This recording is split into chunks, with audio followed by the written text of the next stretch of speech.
Hello दोस्तों, मैं हूँ सिद्धांत। कहानियाँ सुनाता हूँ। मैं आपको सुना रहा था सत्य व्यास की लिखी कहानी दिल्ली दरबार। यह है उसका 12वां भाग।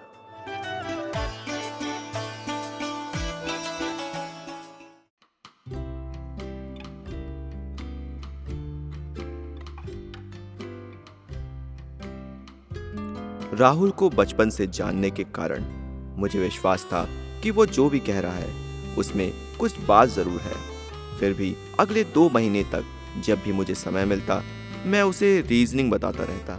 कॉलेज खत्म हो ही गए थे और मेरी ट्रेनिंग के पेपर अभी तक आए नहीं थे, इसलिए मैं भी बिल्कुल खाली था। इन दिनों परिधि ने भी छत पर आना कम कर दिया था। बस दोपहर में अगर वो चाय बनाती तो प्लास्टिक के कप में 2 चाय रख जाती थी। इन्हीं दिनों राहुल बहुत सारी चीजें ऑनलाइन ऑर्डर करने लगा था। पैकेट देखने से ये तो मालूम हो जाता कि सामान चीन से मंगवाई गई है, लेकिन मैंने उन्हें कभी खोलकर नहीं देखा। एक दिन यूं ही जब मैं राहुल को रीजनिंग समझा रहा था, उसने कहा, झाड़ी, पता है चीन भारत का पड़ोसी क्यों है? क्यों? मैंने सीधे ही कहा, राहुल से जिरे करने से अच्छा हथियार डाल देना था। क्योंकि हमको मैनेजर बनना है। राहुल ने ठीक मेरे पास आते हुए मेरे हाथों में एक घड़ी बांधते हुए कहा, ये क्या है? मैंने घड़ी की ओर देखते हुए पूछा, यही तो लेटेस्ट चाइनीज हथियार है जिससे भाई लोग मेडिकल और इंजीनियरिंग एग्जाम में सेटिंग करते हैं। इसको ब्लूटूथ सेटिंग कहते हैं। अब हमारी सेटिंग होगी, राहुल ने कहा। तभी हम कहे कि साले तुम पढ़ क्यों नहीं रहे हो? और सुनो पंडित, ये सब डरावना चीज हमको मत दिखाओ। मैंने हाथ झटकते हुए कहा, तुमको कुछ भी नहीं करना है, सब हम करेंगे, तुम बस घर में बैठना। राहुल ने कहा, तुमको ये सब कैसे पता चलता है बे? मैंने पूछा। सुनो झाड़ी, हम लोग बहुत खुशकिस्मत वक्त पर बड़े हुए हैं। जॉब के लिहाज से ये सबसे आसान वक्त है। डेवलप्ड कंट्रीज की देखा देखी हमने हर चीज में इंफॉर्मेशन टेक्नोलॉजी को अपना तो लिया है, लेकिन उसको यूज कर पाने की दक्षता हम में नहीं है अभी, ना ही लोगों को ज्ञान है। बटुक शर्मा का एग्जाम्पल तुम्हारे सामने है। आधे से अधिक लोग बूढ़े हैं जो ना तो सीख पाएंगे ना ही सीखना चाहते हैं। राहुल ने समझाते हुए कहा, ऐसे खतरे वाले काम सोचता क्यों है भाई तू? मैंने राहुल से कहा, देखो झाड़ी, हम हकीकत जानते हैं और जमीनी हकीकत ये है कि हम हैं भूस्कोल। पढ़ के हमसे कुछ नहीं उखड़ेगा, ये तुम भी जानते हो। तो हमको अपने दिमाग से ही कुछ करना होगा, राहुल ने कहा। और पकड़े गए तो? मैंने पूछा। फिर वही बात, ये हुआ तो वो हो जाएगा। इसको गणित में प्रोबेबिलिटी कहते हैं झाड़ी, और गणित की 13वीं तो हम 12वीं में ही कर चुके हैं, राहुल ने फिर मुस्कुराते हुए कहा। उसकी इस अजीब मुस्कुराहट को मैं पहचानता था। जब उसे मुझसे कुछ काम लेना हो जो गलत हो तो राहुल ऐसे ही मुस्कुराता था। ऐसे मुस्कुरा क्यों रहा है? हम कुछ नहीं करेंगे, समझ लो, मैंने पहले ही पल्ला झाड़ते हुए कहा। हलवा है झाड़ी, कोई खतरा नहीं है। इंफॉर्मेशन टेक्नोलॉजी के इन लूप होल्स को लोग अभी जानते ही नहीं है। हम जानते हैं, जब तक ये जानेंगे हमारा वक्त निकल चुका होगा। अब इन चीज़ों को जानने और पकड़ने में इन्हें 4-5 साल लगेंगे। तब तक तो हम कंपनी के लोन से मकान भी बुक करवा चुके होंगे, राहुल ने हंसते हुए कहा। हम नहीं करेंगे, वर्ल्ड कप शुरू होने वाला है। सचिन का लास्ट वर्ल्ड कप होगा। जब से होश संभाले हैं, पढ़ाई की वजह से चैन से क्रिकेट नहीं देख पाए हैं। अभी मौका मिला है, तो क्या चाहते हो, साले की जेल में क्रिकेट देखें? मैंने सीधे कहा। दोस्त के लिए कर दो झाड़ी, राहुल ने घुटनों पर बैठते हुए कहा। एकदम नहीं, मैंने फिर दृढ़ता से कहा। दोस्ती के लिए कर दो झाड़ी, राहुल ने अब और मीठी आवाज में कहा। एल ना चाटो साले, कह दिए नहीं करेंगे तो नहीं करेंगे, मैंने कहा। परिधि के लिए कर दो, मेरी शादी के लिए कर दो, राहुल ने कहा। उसी से क्यों नहीं करवा लेते हो साले? शादी करेंगे उससे, कुछ तो इज्जत रहने दो उसकी नज़र में मेरी। शादी करेगा ना? मैंने फिर पूछा। हाँ बे, उसी लिए तो बाल बढ़ा रहे हैं, राहुल ने कहा। ठीक है, करना क्या होगा? मैंने बुझे मन से ही पूछा। टाइम आने पर बताएंगे, अभी बस जब तक एग्ज़ाम डेट नहीं आता तब तक कुछ पढ़ा दो। एग्ज़ाम का दिन भी आ गया। कल सुबह राहुल ने एक शर्ट निकाल कर पहन ली। वो दरअसल एक ब्लूटूथ स्टिच शर्ट थी जिसका स्पीकर गेहूं के दाने के बराबर था। राहुल ने वो स्पीकर अपने कान में बिल्कुल भीतर तक डाल दिया। वो बार बार बाल बढ़ाने की बात इसलिए करता था ताकि लंबे बालों से कान ढक जाए। लंबे बालों के कारण उसके कानों का दिख पाना ही असंभव था। माइक्रो स्पीकर तो किसी हालत में नहीं दिखता। हालांकि परीक्षा देने राहुल जा रहा था, फिर भी डर मुझे लग रहा था। एक तो काम ही गलत था, दूसरे मैंने ऐसे काम पहले कभी किया नहीं था। पंडित, क्या करवा रहे हो बे? हमको डर लग रहा है। मैंने कहा, तुमको कुछ भी नहीं करना है, एक बार फिर ध्यान से सुनो। एग्ज़ाम ठीक 10 बजे शुरू होगा। तुम बस 5 मिनट बाद हमको फ़ोन कर देना।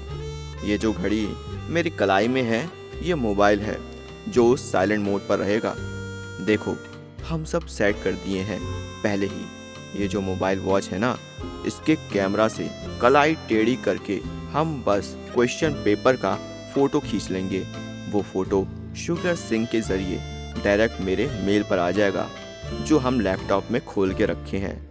जब सारे पेपर तुम्हारे पास मेल में आ जाएं, तो तुम सॉल्व करके हमको बता देना। राहुल ने कहा, लेकिन बताएंगे कैसे? मैंने पूछा। ये देखो, ये माइक्रो स्पीकर है।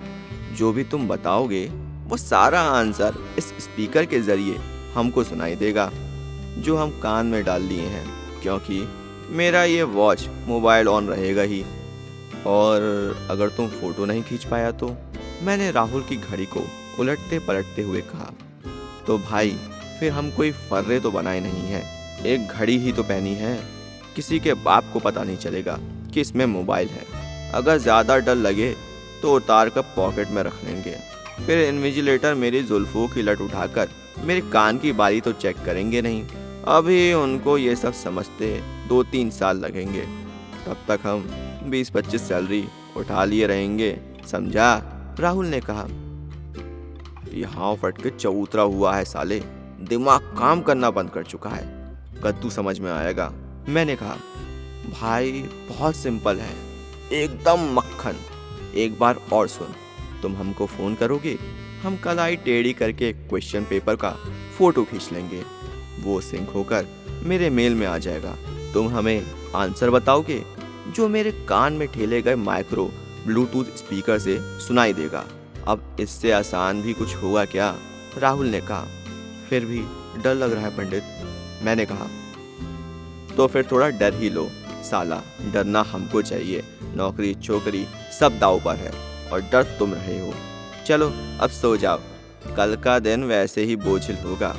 राहुल ने कहा और बिस्तर पर औंधा लेट गया। अगली सुबह नींद जल्दी खुल गई, लेकिन राहुल मुझसे पहले ही उठ गया था। मैंने देखा कि उसने लैपटॉप पर विकिपीडिया, विकीमैप या जनरल नॉलेज जैसे कई वेब पेज खोल रखे हैं। मैं जब नहाकर वापस आया तो राहुल कोई ऑनलाइन डिक्शनरी डाउनलोड कर रहा था। उसे ज़्यादा उत्सुक देखकर मैंने पूछ ही दिया, इतनी तैयारी में तो वैसे भी निकल जाता पंडित। लेकिन मेरी वाली बात नहीं रहती ना झाड़ी। राहुल ने ऑनलाइन डिक्शनरी इंस्टॉल करते हुए कहा। हाँ, और पता नहीं क्यों पंडित, लेकिन अब डर नहीं लग रहा। मैंने कहा, रात भर में कौन सा शिलाजीत पी लिया बेटा? राहुल ने ब्लूटूथ स्टिच टी शर्ट पहनते हुए कहा। बेस्ट ऑफ लक पंडित, मैंने राहुल से गले मिलते हुए कहा। आराम से झाड़ी, राहुल ने मुझको खुद से दूर करते हुए कहा। साले, इसके कॉलर में ही ब्लूटूथ स्टिच्ड है, कुछ हिल डुल गया ना तो भर एग्ज़ाम आए आए करते रह जाएंगे। और स्पीकर? मैंने पूछा।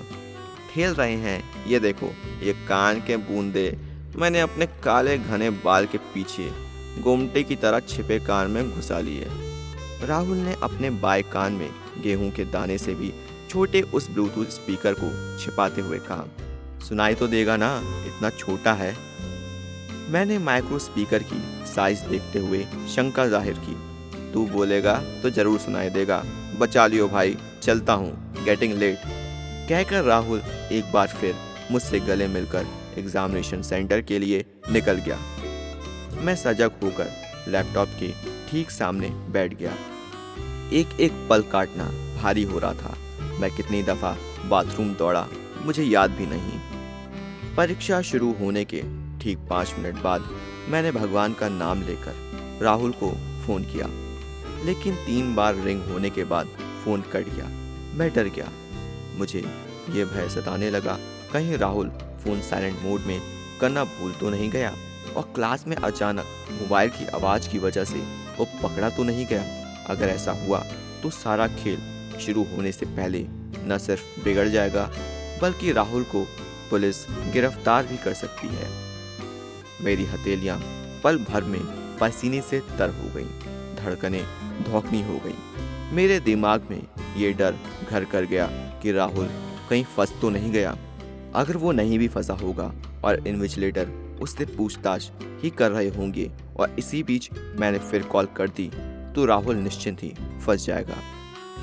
अच्छा यही रहे कि राहुल परीक्षा में वही लिखे जो उसे आता है।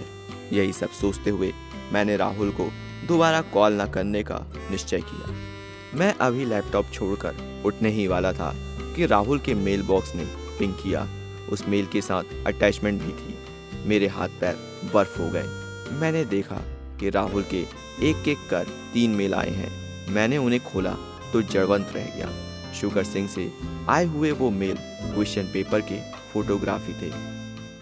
हालांकि फोटो की क्वालिटी ठीक नहीं थी और टेढ़ी भी थी, मगर फिर भी सारे क्वेश्चन साफ दिख रहे थे। मेरे देखते ही देखते 3 मेल और आ गए। मैंने सभी इमेज को डेस्कटॉप पर सेव किया और एक एक कर क्वेश्चन सॉल्व करने में लग गया।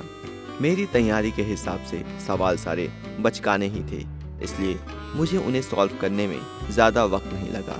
फिर भी जिन सवालों में दो राय थी उसके लिए मैंने नेट का सहारा लिया और सही जवाब ढूंढ लिए। मैंने जल्दी में सारे सवाल हल किए, उनके आंसर की ऑप्शन टिक किए और फिर राहुल को फ़ोन किया। अब की 2 रिंग के बाद ही फ़ोन रिसीव हो गया। हेलो मैंने कहा, लेकिन उधर से कुछ आवाज़ नहीं आई।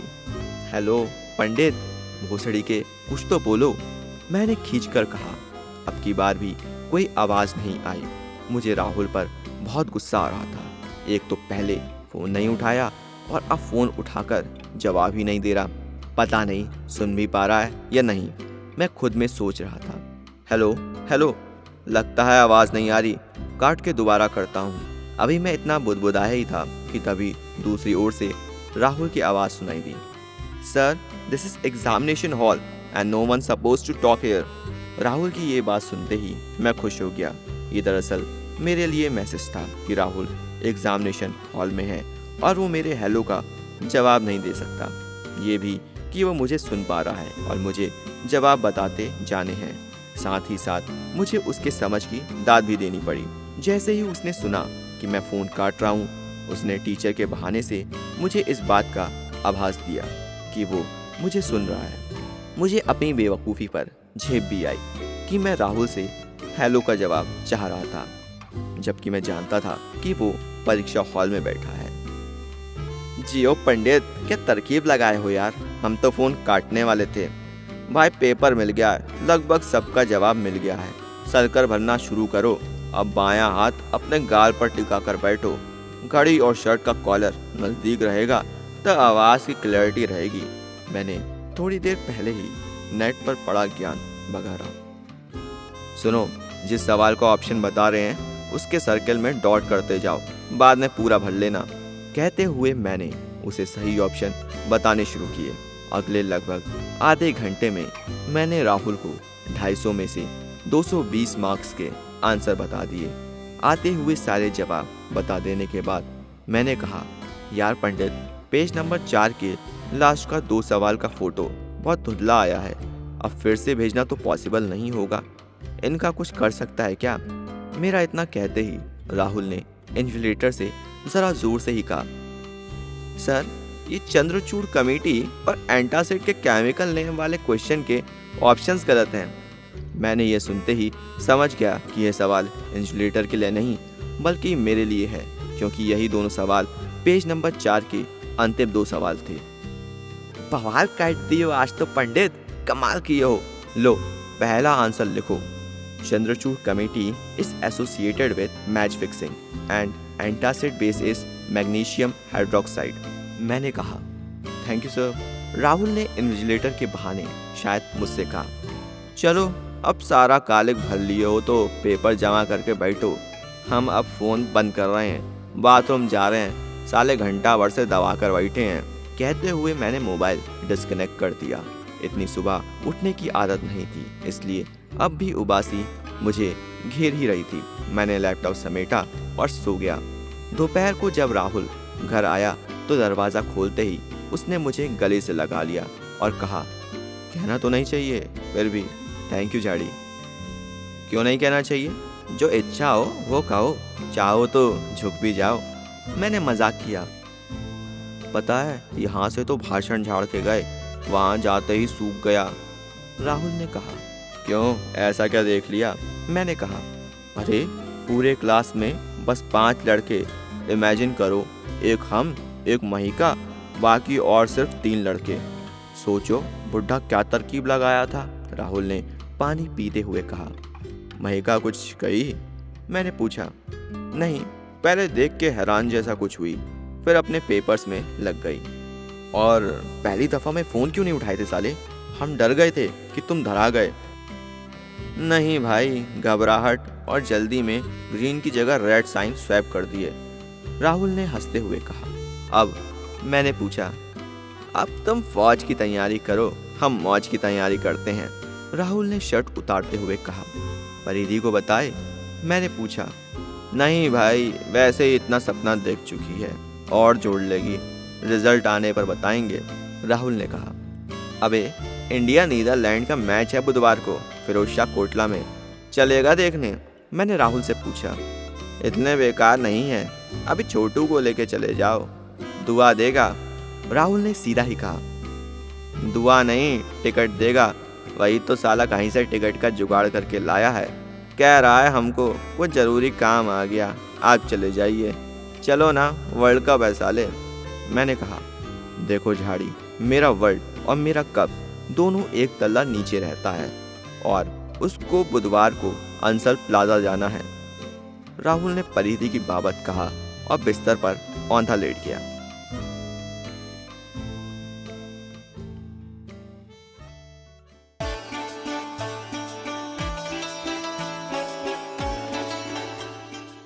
तो दोस्तों, ये था दिल्ली दरबार का 12वां भाग।